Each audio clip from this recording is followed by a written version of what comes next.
What do you think is the most powerful force in human history? An army? Some powerful king? A big idea? Well, what if I told you it's something you've probably seen, maybe even used, today? Something so simple we just completely overlook its revolutionary power. All right, let's get into it. Our source material kicks things off with this incredible claim. It basically challenges everything we think we know about what really drives societies forward. It wasn't brute force. It wasn't these giant monuments that truly changed the game. Nope, it was something way more fundamental. So yeah, that's the big question, right? If it's not a weapon, if it's not a pyramid, then what on earth could be that important?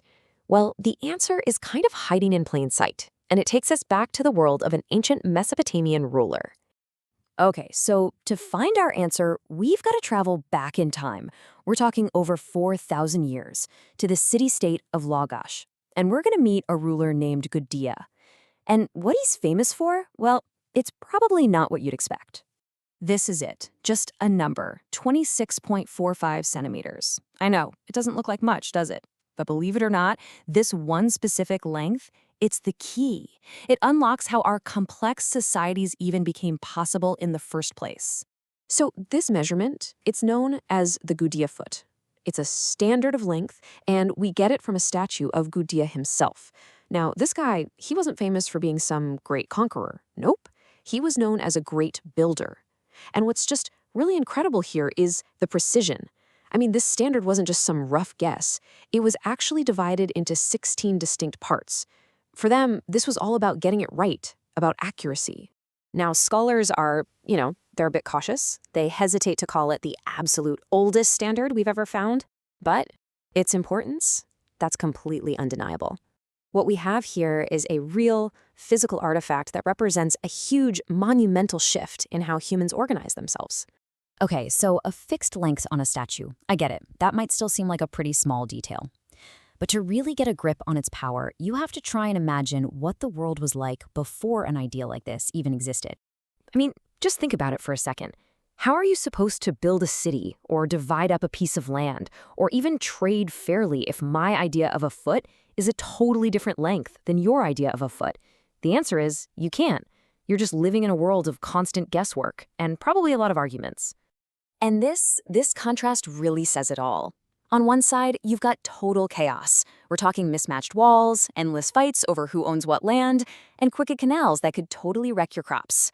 But on the other side, with a shared standard, you get order. You get a society that can actually function, that can work on a massive scale. Okay, so let's dig into how this simple little tool becomes the actual foundation of a civilization. Because believe me, this is about way more than just slapping some bricks together. It's like a chain reaction, really. Once everybody agrees on how long a foot is, boom, you can make standardized bricks. And with standardized bricks, you can build huge, complex temples. Then, using that same standard, you can accurately survey fields for farming and draw property lines. And once you can do all that, well, now you can organize an entire city-state. All of a sudden, rulers can manage their society on a completely new level. They can measure land precisely to figure out taxes. They can calculate how much labor everyone owes. They can manage resources with a kind of precision that was just impossible before. See, measurement isn't just for building things, it's for building power. And then there's this quote from our source material that I just love. The hidden machinery of civilization. Wow. It just perfectly captures it, doesn't it? How this quiet, kind of background invention is really the thing that makes the whole system go. But the impact, it goes even deeper than just politics and building stuff. This simple ruler literally changed the way humans thought about the entire universe. Think about this. It's definitely not a coincidence that the Mesopotamians, the same people who pioneered standard measurement, also became famous for their incredibly sophisticated math, like their base 60 system. The very practical act of measuring the physical world, it directly fueled the abstract science of calculating it. I mean, this was a massive intellectual leap. Suddenly, the universe wasn't just this chaotic, unpredictable mess anymore. It was a system you could understand, you could quantify, you could organize. It was a world that finally started to make sense. And this new way of seeing everything, it's one of Mesopotamia's greatest gifts to all of history. Okay, so that all happened thousands of years ago. Kind of ancient history, right? But let's bring this right into the here and now, because this ancient idea is literally all around you, right now. And that's a totally fair question. Why should you care about some 4,000-year-old statue's foot? Well, here's why. The world you are living in right this second would be completely impossible without the idea it represents. Let's look at the phone in your hand, the desk you're at, the room you're in, the car you drive, the food you buy. Every single one of those things relies on fantastically precise, shared standards of measurement.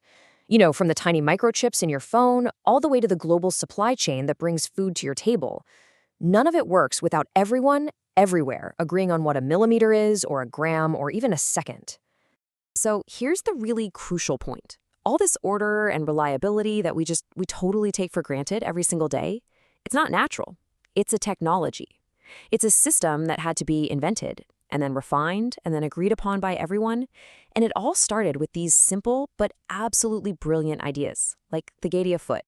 And really, that's the ultimate takeaway here. Civilization, it isn't just built from grand gestures and epic battles. It's built from the small stuff, the crucial details. It's built from a shared agreement on something as simple as the length of a ruler. It comes from a decision way back when to bring order out of chaos 1 centimeter at a time.